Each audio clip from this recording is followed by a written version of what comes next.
The thing is, I accidentally started the quest and ran over it so I could. Thank you for all your I hard accidentally work did lately. that, and also I just Perhaps you two realized could that I consider taking a can't do vacation. the chronicle thing, so Paimon never thought we'd end up having downtime in Nod Krai. I had to get one Things were here. pretty hectic when we first got here. Everywhere you looked, it was either the wild hunt causing chaos or the Fatui stirring up trouble.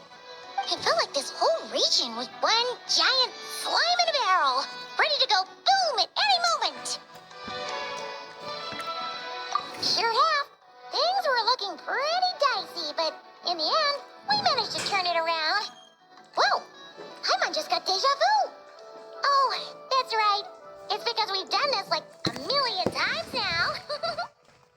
Yes. Are you two aware that the Moon Prayer Night is soon to take place? Oh, yeah. Lama told us that was coming up soon. Wait, why do you mention it, though? Do people in Nasha Town celebrate it, too? Paimon thought it was just for Moon Goddess worshippers. You're partially right. Most people in Nasha Town just see the festival as an opportunity to do business. They do not concern themselves with the religious element. The festival was first celebrated by the Frost Moon Scions. On this day, they would wear moon prayer blossoms and celebrate the birth of the moon goddess through song and dance. They would also prepare food and handicrafts and give them as gifts to others. Over time, it became Nod Krai's most lively festival. Oh, sounds like fun. Great. Well, in the meantime, since Catherine doesn't have any commissions for us, let's focus on some personal business instead. When we first got here, you mentioned that this was where your spaceship landed? We didn't get to follow up on it at the time, because we got wrapped up in that whole rare air situation, but now we can finally start investigating it properly. Well, there's a saying Paimon's heard around these parts, which goes, if you lift up a rock, you'll find something you weren't looking for. By that logic, you'll never find what you're looking for while you're searching, but the moment you stop looking, it'll jump right out at you. Yeah, I don't think it's that simple, bro. Could be worth a try, though, right? Anyway, Paimon suggests we focus on other stuff we want to do for now, and just keep an ear out for spaceship-related intel as we go.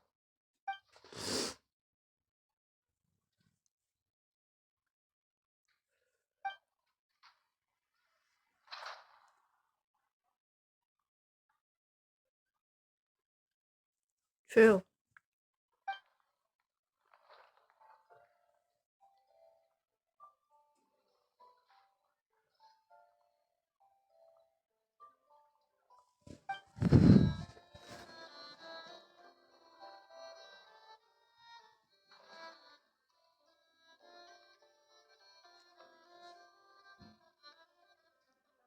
What's wrong? You look super serious all of a sudden.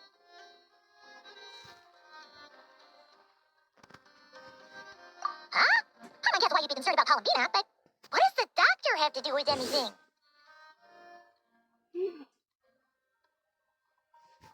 Oh, that's true. And now that you mention it, we're definitely overdue for a showdown with the Fatui. It is weird that he hasn't shown himself this whole time. What could he be up to? True. Paimon would much rather deal with Marionette anyway. She says the meanest things, but when it comes down to it, she doesn't seem like a bad person. Maybe it's the pressure of being a Fatuse? Especially as a Harbinger. Does she feel like she's gotta act tough to keep up appearances or something? But then, every time we headed out with Rarier, she always wound up having to repair Polonia and her other robots. That's gotta sting. Losing face always hurts more for people who care a lot about their image. She's probably still furious about it. What? Relax! She's not even here! Huh? What's the matter? Oh, nothing. Sorry, we'll be on our way now. Where are we again? Oh yeah, Columbina? Right, yeah. Let's go see Columbina. So nervous. So that's where we left off. I mean, I left off. Now we, so let me just, yep. I'm just doing this right now just because it's going to block my chronicle big thingy majiggy, so I have to do it quickly. So yeah, yeah. I got a message. Wait a minute. Anyways, let's wait.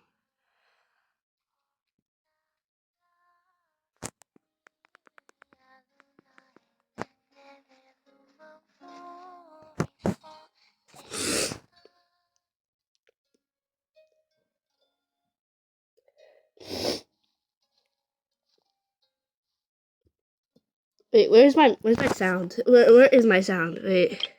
Paimon, coming in! Paimon, coming in! I'm Is sorry. this level okay? Can you hear Paimon? There. Better. Okay. Is me sitting here a rare sight? No, we just thought you'd be resting. Perhaps I would have been, were it not for the sudden arrival of some unexpected guests. Not that I consider it a disturbance. After all, you are the only ones who are free to enter. Would it not be a little unfriendly of me to lie down while we speak? I didn't realize you put so much thought into little things like that.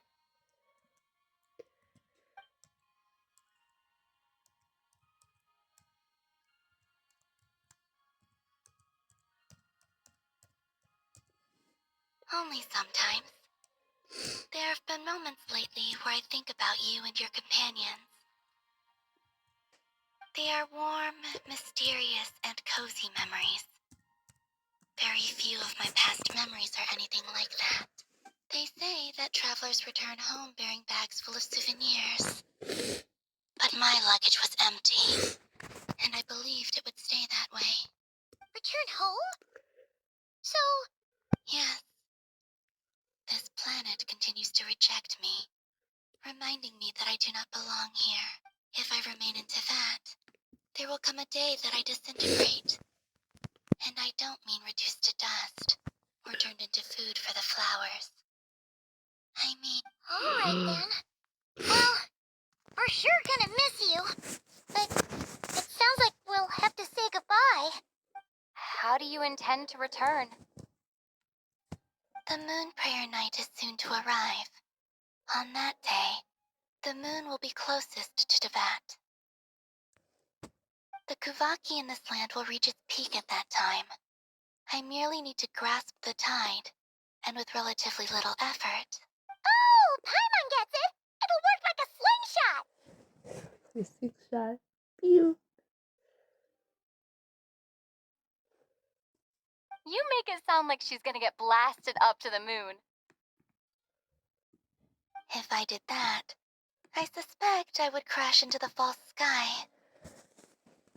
I will be using a much gentler approach, but I do like the analogy. It's You see? She gets Paimon's sense of humor. In the blink of an eye, the time has come to part ways. It does feel that way, doesn't it? Time seems to fly fastest when you are enjoying it. I have always thought of myself as a wanderer on this earth, and it has never expressed any desire to keep me here. Yet, just as I plan to depart, it tugs at my arm. Is this a gesture of affection? Or Oh, yes, you are a traveler. then what I would say is, That's right, don't overthink it. Happiness is happiness and joy is joy. The point is to enjoy it. Enjoy I it. see. Then what I would say is, even though I am very tired right now, I am still happy. I can't tell from the tone of your voice. Oh, really? You don't think I sound happy? I'm just kidding. I could tell you were in a good mood today from the moment we saw you. Ah, a joke. Albeit not a funny one. Anyway, I assume you're here about you-know-what. Give me your hand. Actually, it's not that. There's something else we wanted to discuss with you. Oh, then do you still want to give me your hand? Or not? Sure. I like how it said just sure. Sure. Thank you. So, I've heard that in the moon prayer nights of the past, people here would hold celebrations in the moon goddess's honor.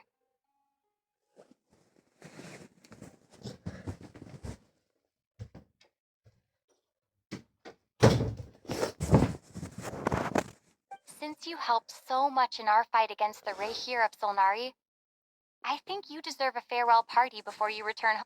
I haven't asked everyone else for their opinions on this yet, but I'd like to invite you to join. I've never joined a moon prayer night before. Oh, don't worry about that. We take care of everything. All you need to do is show up. Of course, there's no need to force it if you're not feeling strong enough. It's just, this kind of felt like a golden opportunity. But they call me Kutar, and the Fatui have an arrest warrant out for me. I shouldn't appear in. I'll make it work. You have my word. Yeah, we got your back. Well, she does. Paimon's actually not too sure what she's planning. All right. If you're sure, I will not refuse your invitation.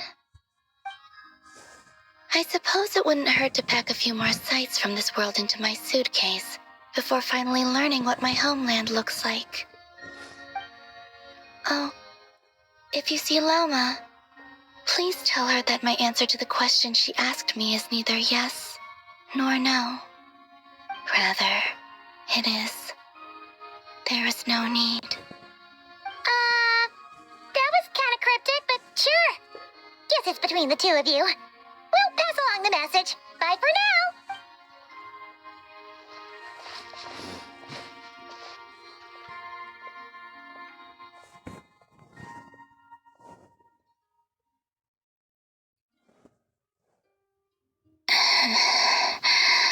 And also, I do not know.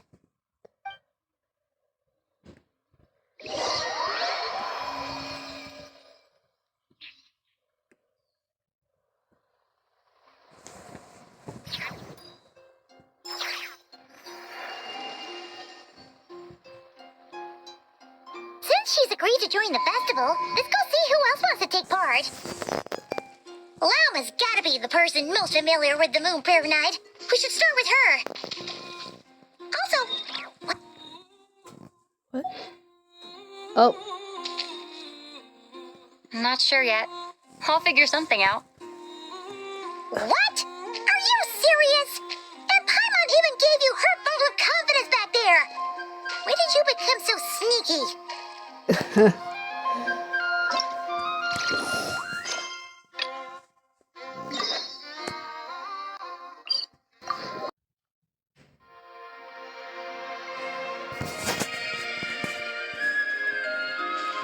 Carving waves. Need a surfboard?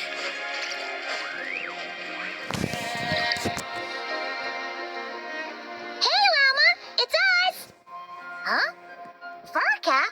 What are you doing here? Okay. Beats me. I had a bit too much to drink last night, and when I woke up, I was on Hisi Island. Mr. Varka is helping to oversee Nasha Town's preparations for Moon Prayer Night.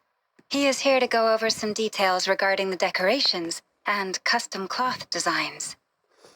Right, yeah, that too. What do you mean, that too? Yes, celebrating this festival is a long-held tradition here in Nod Krai. On this day, the crescent moon at the top branches of the verdant crest turns into a full moon, and the moon prayer blossoms bloom with a special radiance. Our people take these to be blessed omens. It's an especially welcome event coming off the back of all that nasty business with Rerir. Everyone got put through the ringer recently, and now they're looking to turn their fortunes around. The big shots in town all agree that a big, lively celebration is just what we need to rebuild people's faith in this place. sure Catherine said the people weren't so bothered about the religious element. That's right. It's become more of a local custom by this point. The celebrations have little to do with whether the religious stories behind this event are true or not. Even the Frost Moon Scions are eagerly awaiting the coming of Moon Prayer Night, despite now knowing that their past beliefs were founded on a falsehood. That's fair. It's a bit like the lantern ride in Liyue. It's a chance for people to enjoy themselves, not debate the existence of the Adepti. Oh, one other thing. We just went to see Columbina. We went ahead and invited her to take part in the festival this time. Hope it's okay. Wait, so... you mean she agreed to it? Huh. That's quite a surprise. Then I suppose that she intends to return to the moon on that day. Oh, yeah. It's kind of a complicated process, but basically, it's like a slingshot. I understand. In truth, I had a feeling that she might make such a decision. Well, if Kuthar has decided to participate in the festival, Yeah, exactly. She was saying how it could be risky for her to show her face in public.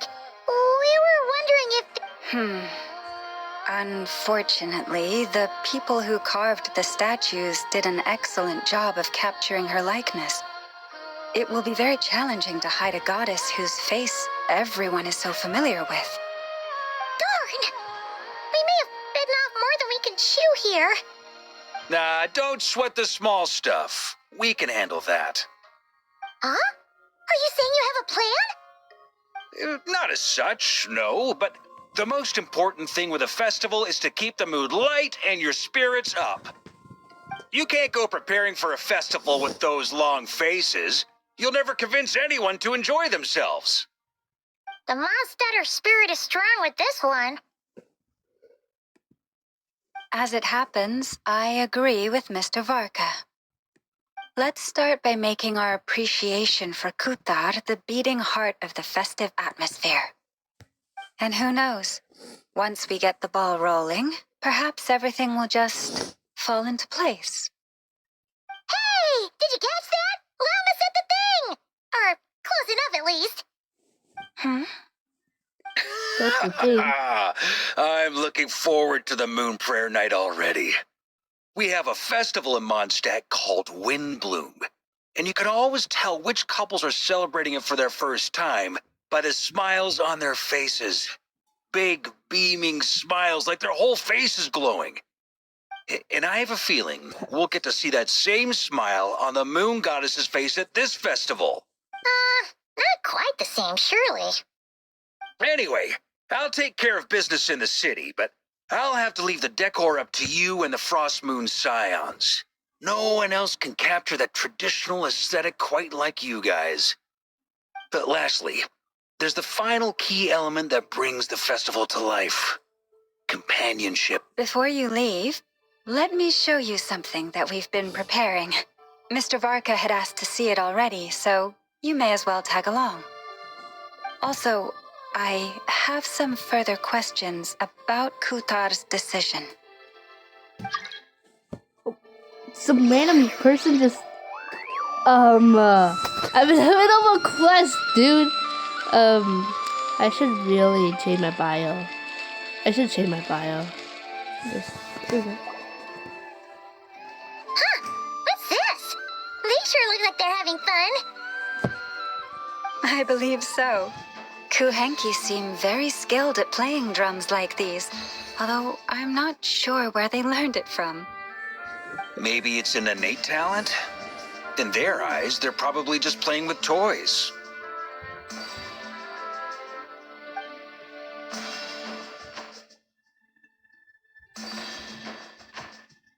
Wanatar!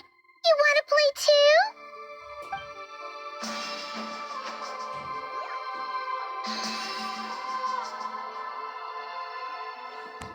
Yeah. She looks more... Maybe we can teach her next time if...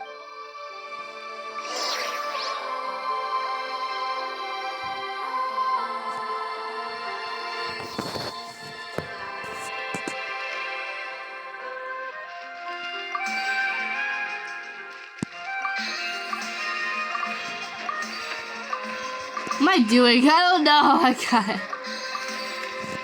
Ah. We gotta What are stop. these floaty things?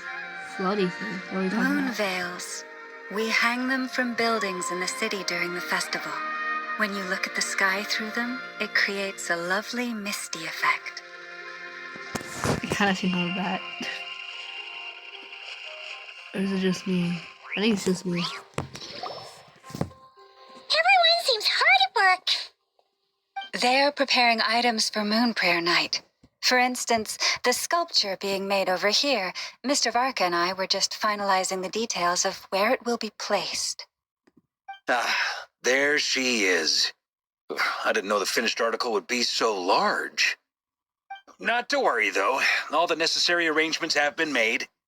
Just let me know once it's ready, and I'll get some people to ship it over. You have my thanks. And over here, we are preparing a very traditional confection. Oh, look at all these colors. It looks great. Can Paimon try one? Of course. I have a feeling you'll like it a lot. You bet. Sweets and treats are Paimon's favorite. If you included those in the Feast of the Moon, I bet Paimon would have joined the Frost Moon Scions by now. There will also be verdant crests like this present in Nasha Town during the festival.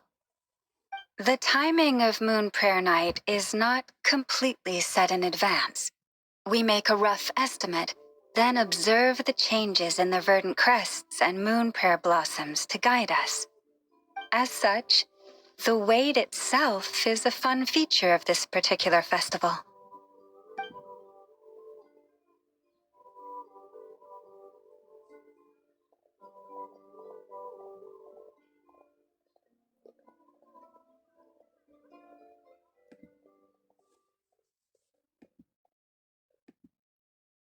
Let's talk here. To tell the truth, I am very surprised to hear that Kutar is willing to participate in the festival. I once asked her if she'd be willing to stay with the Frost Moon Scions. I could introduce her to everyone, and we could be a family to one another. She did not answer. I took this to mean her answer was no.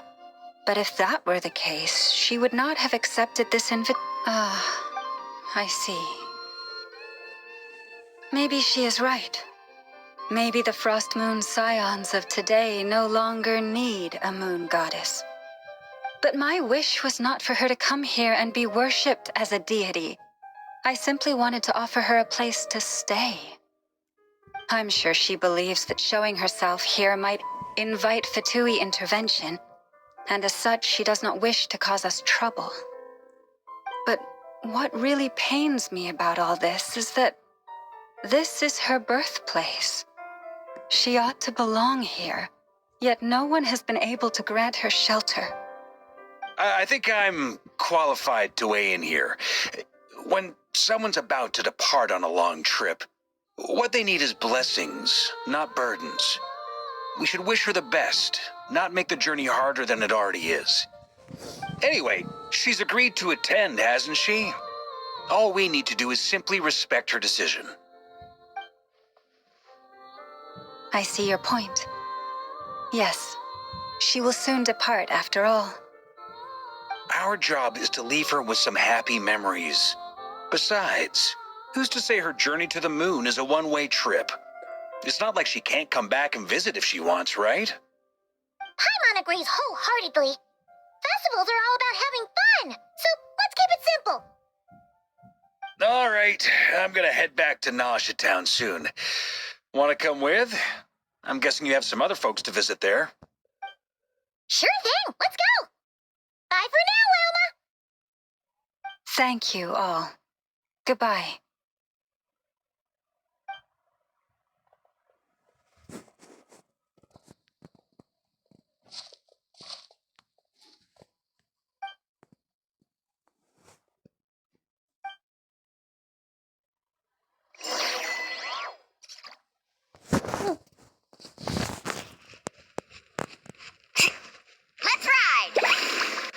Yeah, I should walk.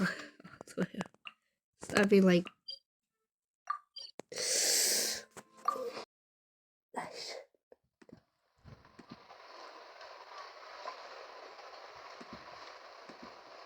Huh? Hey, over there! It's Durin and Albedo with Flint's!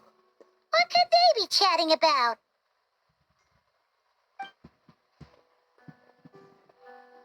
Your guess is as good as mine.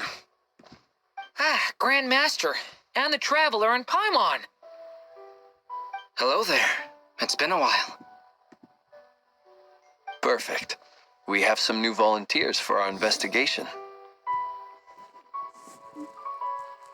Wait, let me guess. The righteous Lightkeepers are finally ready to hunt down the Abyssal Dragon? Haha. Yes, that too. Yeah, right! Oh, wait! Why does everyone keep saying that too? Well, to be precise, the facts match, but not the causality. Wait, so I guessed right? What? Half right! Don't act so impressed with yourself. Maybe I can explain. We ran into Mr. Flint's north of Nasha Town. At that time, we just noticed a few abyssal creatures out in the wild, but the strange thing was, I didn't detect any traces of abyssal energy on them at all. On closer inspection, we realized that they were not real monsters, but something akin to reflections in the water, or perhaps a mirage. Huh? What do you mean? Like, you could see them but not touch them? Exactly. It was very peculiar. They roared and tried to attack us, but we could not make any physical contact with them. I think I've heard of things like that happening in Nod Krai before, but I don't know much about it. Yes, it's a known phenomenon. Mirage-like illusions tend to appear in Nod Krai in the run-up to Moon Prayer Night. From a distance, they appear quite real. I myself thought that Misters Durin and Albedo were locked in battle with abyssal monsters when I first arrived. But after sharing intel and investigating a little further, we can confirm that these illusions are harmless. There is no great All the Mirage stories I've heard are either animals, rocks, or small houses. Abyssal monsters, though? That's a first. It's a first for me, too. So I'm planning to look into it further just to be on the safe side. I intend to inspect a few more locations. What about you two? Any plans? Alice contacted me a few days ago. She'd like me and Durin to assist her with an experiment. But we lost contact shortly after receiving the message. I'm sure that comes as no surprise to anyone familiar with her. We don't know when the wind will blow, yet when the wind blows, we will know. That, in a nutshell, describes how Alice operates. Yeah, that tracks. Okay. Well, I suggest we investigate this Mirage business in the meantime. It's piqued my curiosity, and I'm pretty sure I know someone who will already be 10 steps ahead of us. Well, Right? Whatever's happening in Nod Krai, she always seems to be the first one to know. Let's go see what she knows. We can invite her and her staff to the festival while we're at.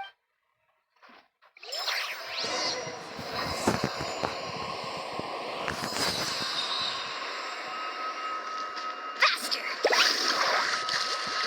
Oh, never. So let me just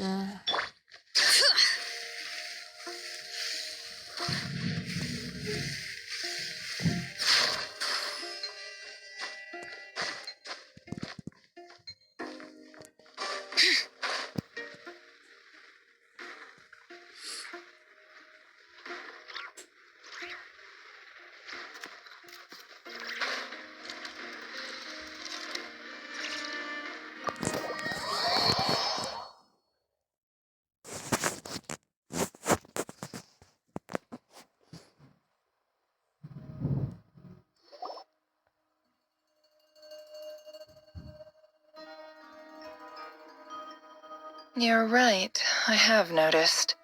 There's certainly something a little fishy about this situation. Only a little, though. Records indicate that this phenomenon can occur in the days before and following Moon Prayer Night. That said, it has always been a rare sight in the past. The odds of encountering these phantoms are similar to looking up in the night sky, happening to see a shooting star, and managing to make a wish before it disappears. But this time, either everyone's getting lucky, or they're appearing far more frequently than usual. Yehoda's out gathering intel as we speak. In the meantime, let me check off some points of interest. First, the Abyss. The ones we saw seem to be abyssal monsters. Indeed. But we have identified one location where many more of them have made an appearance. And not just monsters, but human phantoms, too. Given the scale and nature of the phantoms, it's almost as if someone's last memories are coming to life. Or perhaps the memories of multiple people. Oh, So you mean the phantom monsters are hunting down the phantom humans? Exactly. The phantoms can interact with each other, but we have no means of intervening. In addition, some of the human phantoms would seem to be from the very distant past. This is clear both from the clothing they wear and the stories they tell. They claim to be from Hyperborea, a name which I've heard from Lauma before. If this is true, it means they must be from 6,000 years ago. did Paimon hear that right? 6,000 years? It sounds like this merits further exploration. That'd be a big help. I'll leave it with you, Albedo. My knowledge of ancient history is non-existent. I used to doze off every time the pre-Knights Favonius era came up in class. It's quite a miracle that you were able to understand these phantoms' speech, given how long ago they lived. I suppose you're right. But I'll leave the archaeologists to ruminate over that conundrum. As an intelligence broker, my sole interest is in the value of the information I gather. Which, in this case, hopefully means earning myself some good favor with our dear Lady Moonchanter. So calculating. Whew, this intel broker logic always catches Paimon by surprise. Sounds to me like we could split the work up. I think the abyssal phenomenon is best left to Albedo, Flints, and me. Agreed. It coincides with my duty as a lightkeeper. For my part, I'd like to understand the Abyss better. Even a little knowledge would go a long way. This is certainly a rare opportunity to study the Abyss. But even rarer, perhaps, is the chance to make contact with the Ancients. The Curatorium will take the lead on investigating the Hyperboreans. We put in the work to learn what we know so far. It seems only fair that we get some quantity of exclusive intel. That just leaves our trusty team of 2 unassigned. Since you became an honorary knight, of course. This was part of my grand plan all along. Oh yeah, by the way, we managed to convince Columbina to come to the Moon Prayer Night celebrations. Would you and Yehoda like to join too? She agreed to that? Huh. Quite an achievement. Never underestimate the traveler, I guess. I'd be happy to join. No point shutting myself inside when the streets are all decked out. I doubt any clients will be visiting during the festival in any case. And Yehoda loves a party, so I'm sure she'll jump at the opportunity. No. No. No. No. No. No. No. No. No. What is he? Way to contradict me in front of... Like, Wait. No, that's not what I have bad news, boss. So many people. All right, everyone inside, quick.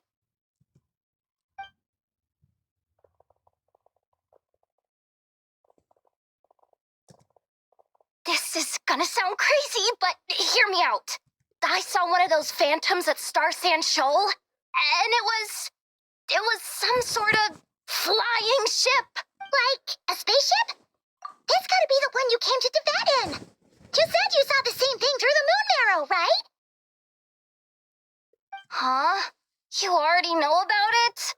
I thought I was gonna blow people's minds. Turns out I'm the last to find out. Wait. Back up. You came here in a spaceship? Now my mind is blown! What's it like on the inside? Was it like flying through space? I want to know everything!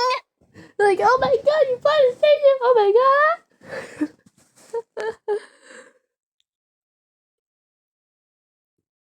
Yep, exactly. Huge discovery. You're the best. Second best intel broker in the world. After your boss, of course. Wow. Really?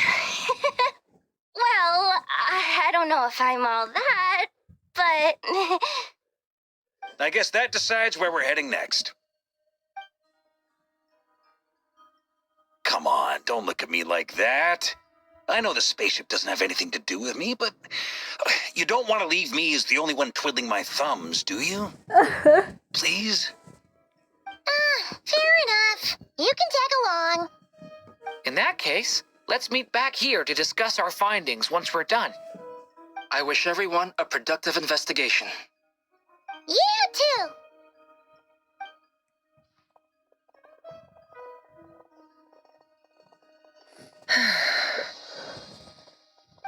What's up, boss? Aren't we gonna head out? Tell me, Yehuda, when did the curatorium start giving out intel for free? Oh,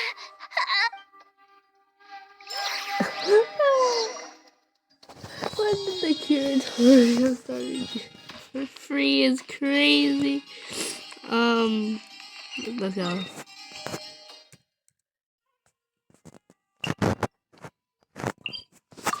Top.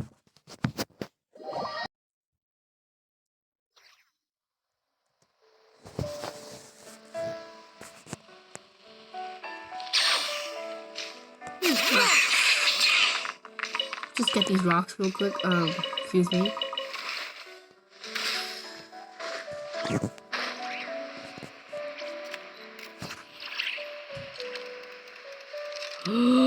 There it is. Okay.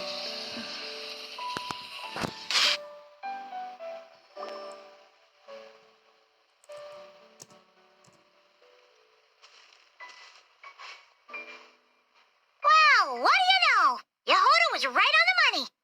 This Phantom really is your spaceship. But that's so weird.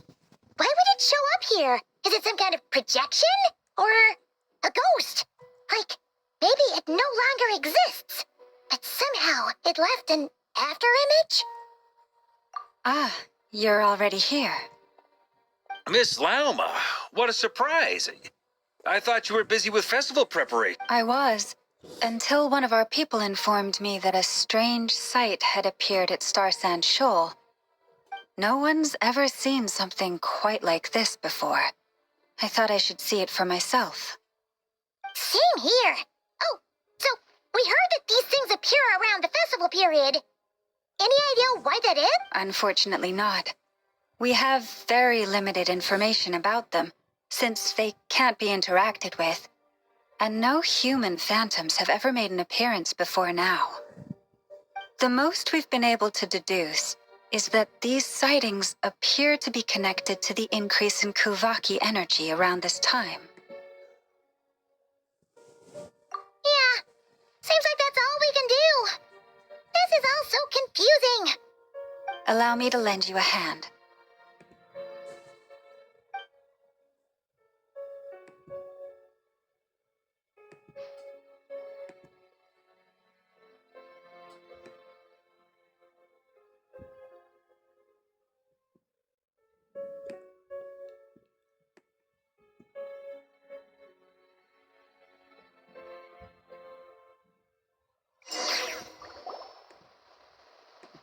Everyone, our friend here should be able to provide us with some information. Is that a phantom Rhyhorn deer? I've heard about how the Frost Moon Scions live in harmony with the animals and can even communicate with them. That's coming in handy now, for sure. Okay. Yes, I understand. Then how about this?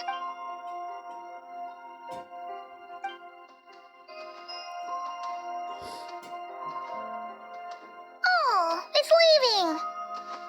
It appears to share our curiosity about this giant spaceship, so I asked it if it wouldn't mind investigating along with some friends. In return, I told it about some nearby spots where the wild fruit grows abundantly.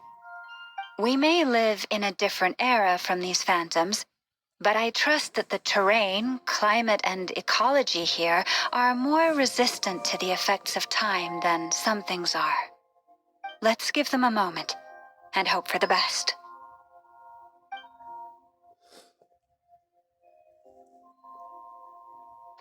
All back together? Must have been a lot of fruit. Indeed. Now let me ask them some questions.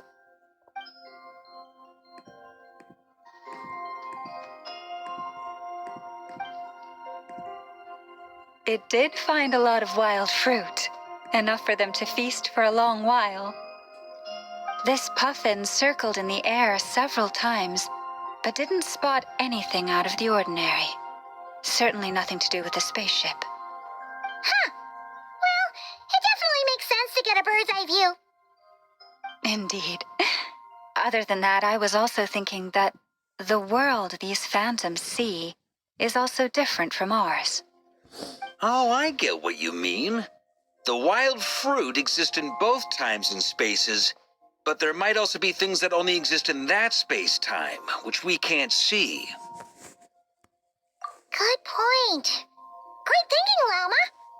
Blunthorn rhinos can use kuvaki to shift great rocks, but this one says it couldn't get that ship to budge by even an inch. The sniffer mole tried too, but despite being a skilled digger, it could not get through. They say that the spaceship looks robust and undamaged. It seems completely impervious to any and all attacks. Whatever lies within is well defended from harm. So, just like us humans, there was nothing they could do about this spaceship either. Yes, still, they deserve our thanks. We are grateful for all your efforts, dear friends. Now go and enjoy your feast. I've noticed some other human phantoms gathered nearby. Come on, let's go talk to them.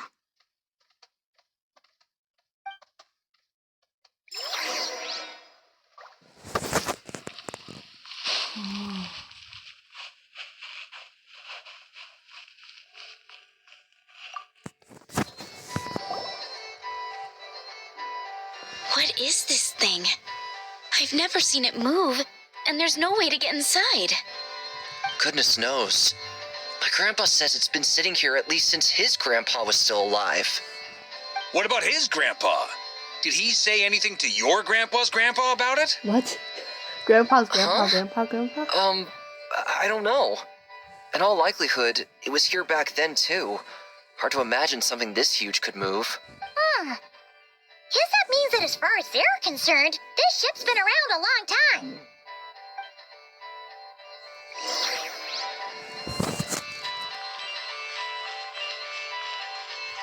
Oh, I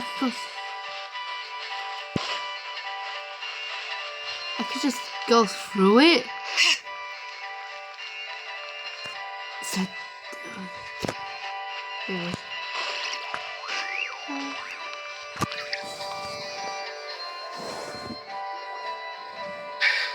Come on, brothers.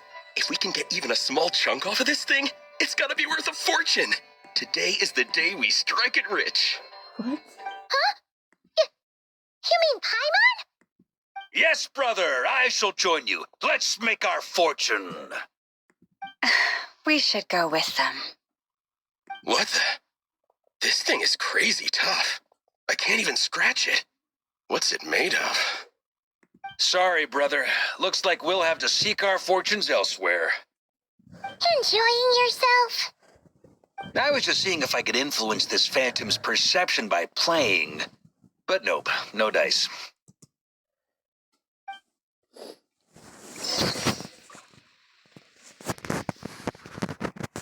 I'm sure we're all starting to build up an idea of what's going on here now that we've spoken to some of the people.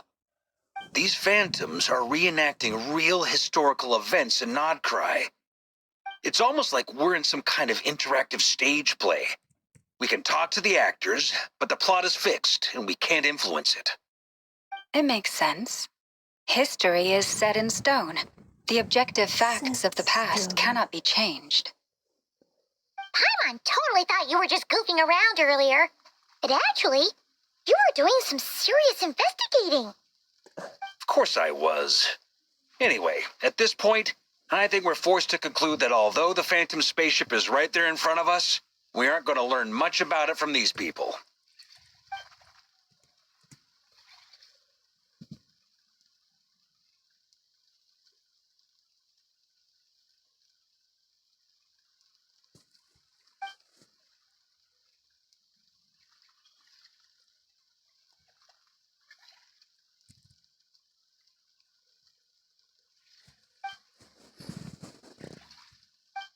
Don't be discouraged.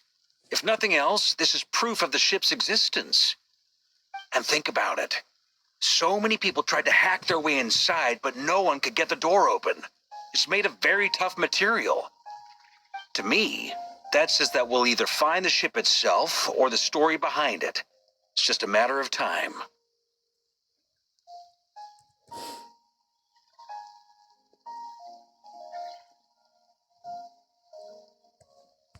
Huh. Every now and then, when Varka gets serious, he actually does seem like Grandmaster material for once. For once. I wonder how the others are doing. Let's head back for now. Sounds good.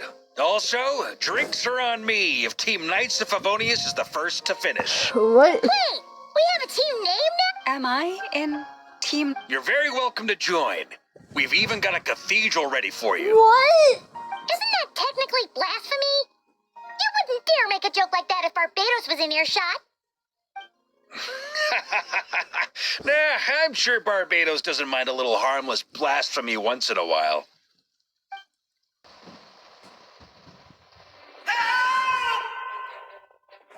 Oh, no!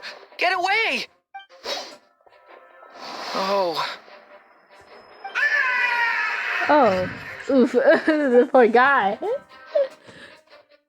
I know it's hard to stomach, Mr. Durin. But as I'm sure you've noticed, there is nothing we can do to intervene in that which unfolds before us. But we have to at least try. And try you have.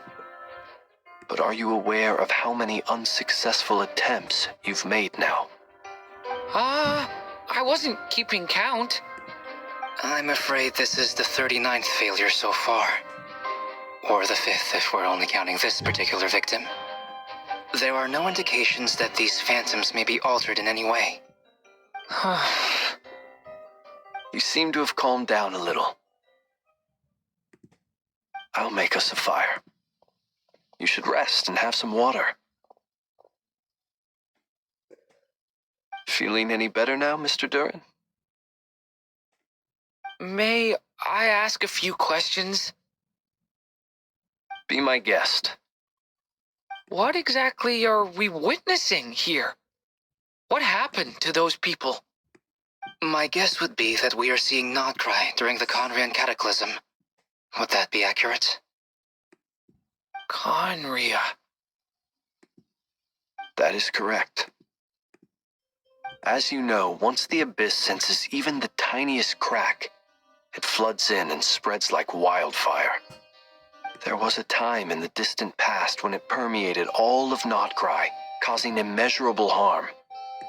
The people paid a terrible price to heal this land. Then, 500 years ago, the whole of Teyvat suffered an abyssal disaster. Once more, Nod Krai was dealt a devastating blow. I see. In the face of the abyssal onslaught, all were like grains of sand tossed around by a tidal wave. Be they human, fae, or god. The moment you witnessed is but one drop in a whole ocean of catastrophe. All right.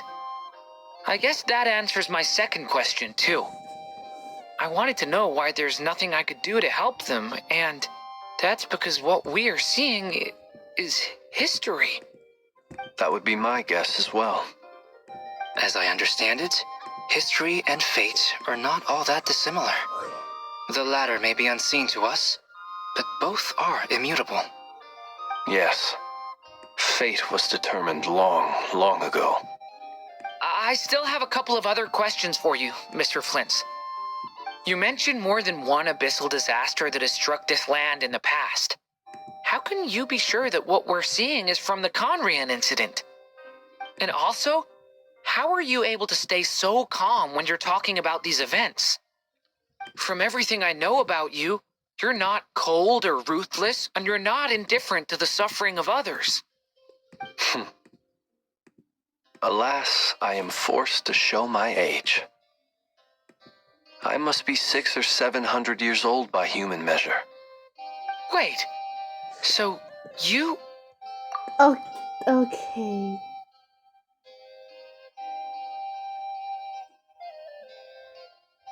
Why? Just why is that? I don't know about that. I don't know. One is not easily moved by history when one has witnessed the truth firsthand. I'm sorry.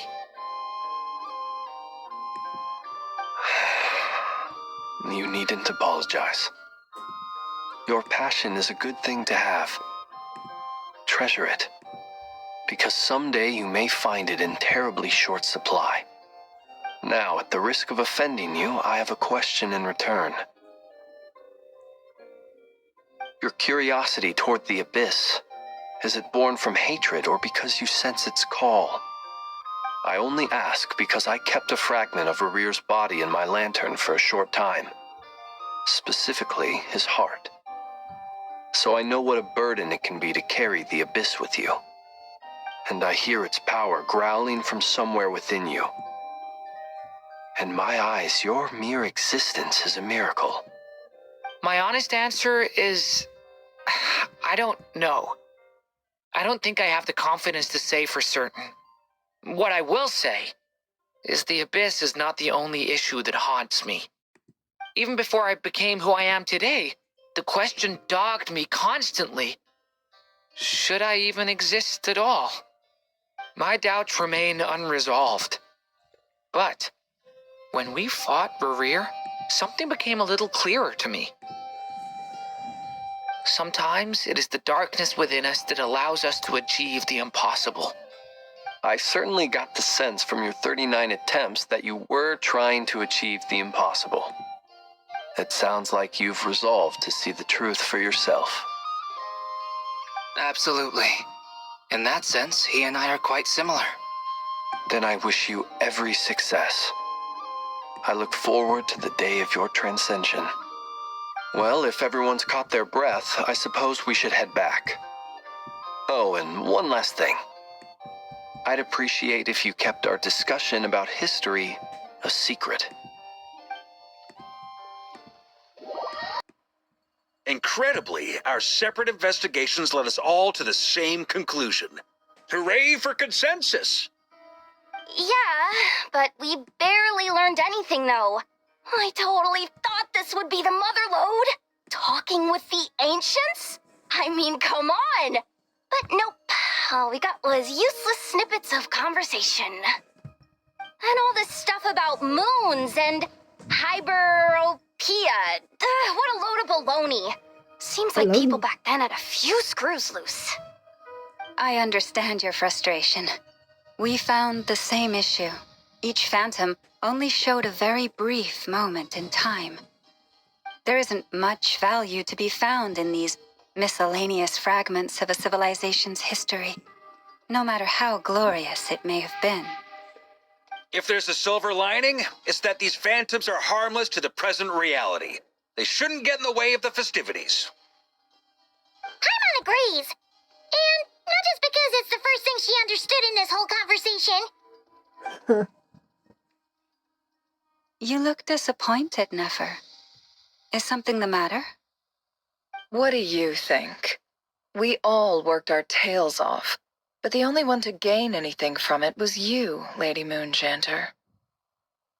Well, please do share the Hyperborean records with me. I will gladly inscribe them in our people's documents. Oh, duh! Yeah! That was it! Hyperborea! I'm serious. Only an expert in the Frost Moon Scions and their history can turn these records into valuable research material. The alternative is to let them gather dust on the curatorium's storage shelves until the pages turn yellow. Nefer, you're wise enough to know that cooperating and sharing the profits is the best course of action here. Well, that goes without saying. Sure, let's do that. Huh? But didn't you say we aren't supposed to give out intel for free? Sorry. Shutting up. Now is not a good time to push Nefer's buttons. Anyway, back to Moon Prayer Night. I'm thinking that we should prepare something a little special, aside from the usual decorations and so on. You mean a parting gift? Can't go wrong with food. Although, does food go bad on the moon? Perhaps a lantern would be a better choice. It might be dark up there. It could prove difficult to light a lantern on the moon. Magical stones might serve that purpose better. What about a clockwork mecha model from Fontaine? I've got a whole bunch at home. I use them for fighting practice in my free time. None of these sound like things she would be even remotely interested in. But we don't interact with her enough to know what she likes. Yeah. It would really save us the guesswork if someone could find out what she's into. They're all just staring at us. Traveler? They're all looking at you. Great! Haha, problem solved. Now, I need to stop by Dory's. Gonna need her help sourcing a bunch of stuff for the festival.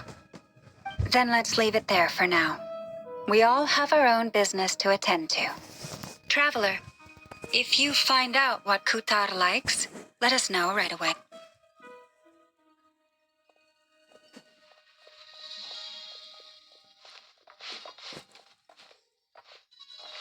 Is something the matter? I'm fine. It's just... That's I'm my still life. feeling a little rattled after witnessing the horrors of the abyss. But it's okay. This is something I have to work through. I'll be all right. Thanks for your concern. Well, don't put too much pressure on yourself. If you ever feel like something's wrong, physically or mentally, we're here to talk. Or mentally. Come on. Stop treating me like a kid. Stop treating me like a kid.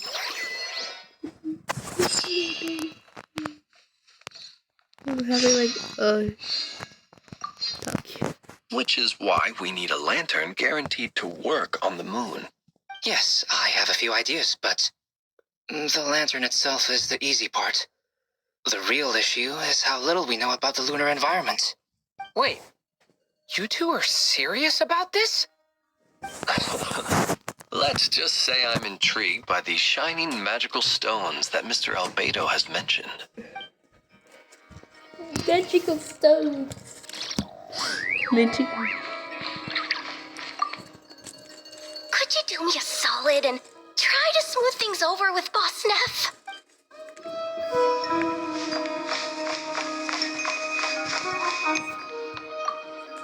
Miss Lauma, would you accompany me into town? I think it'd be best if you saw the Frost Moon Scions decorations for yourself. Very well. Let's go. Oh, past that.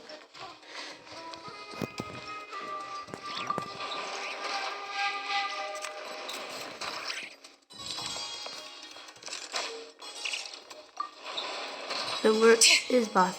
Oh, You should get going. okay. Oh.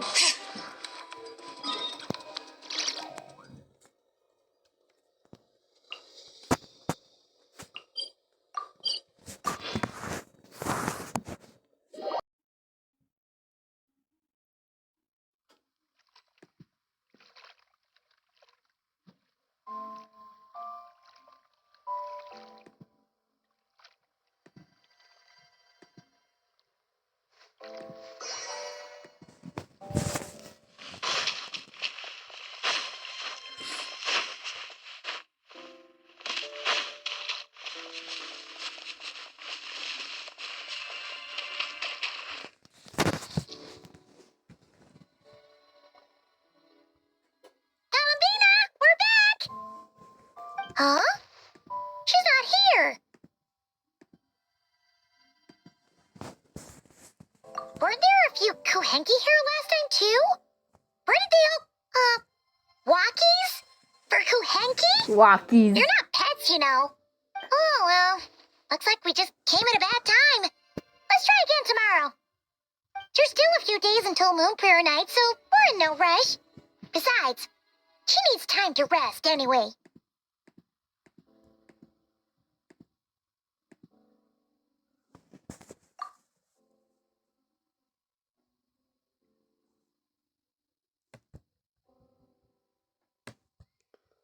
Palomina! Are you back? Oh, how strange, right? It's not like her to spend so much time outside, especially since she's worried about attracting unwanted attention.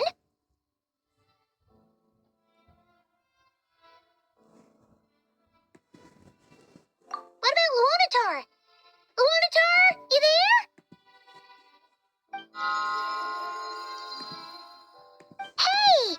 Do you know where Columbina went? Sorry, didn't understand. But if you know where she is, could you take us to her? Yeah, that's even stranger. What about him?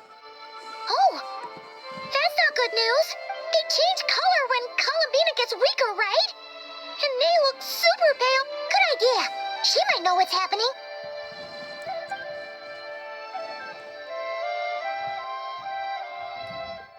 Llama!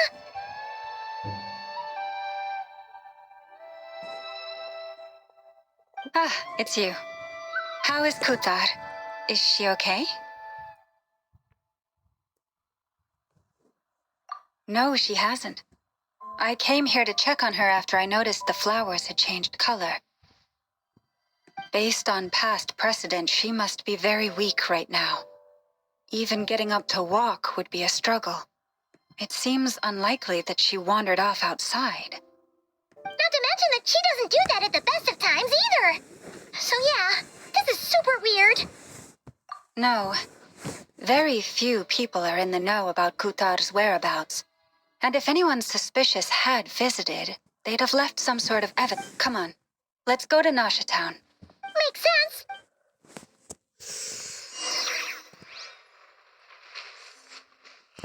So guys, this is the end of this video.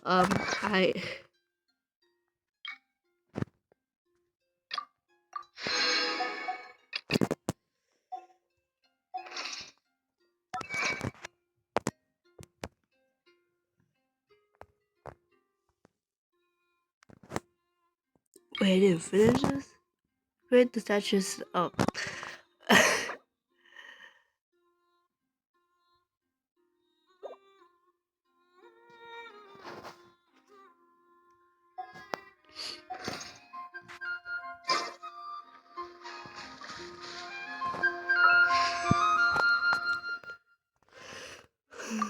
I should save for her.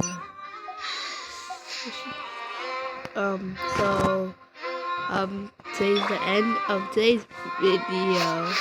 Bye.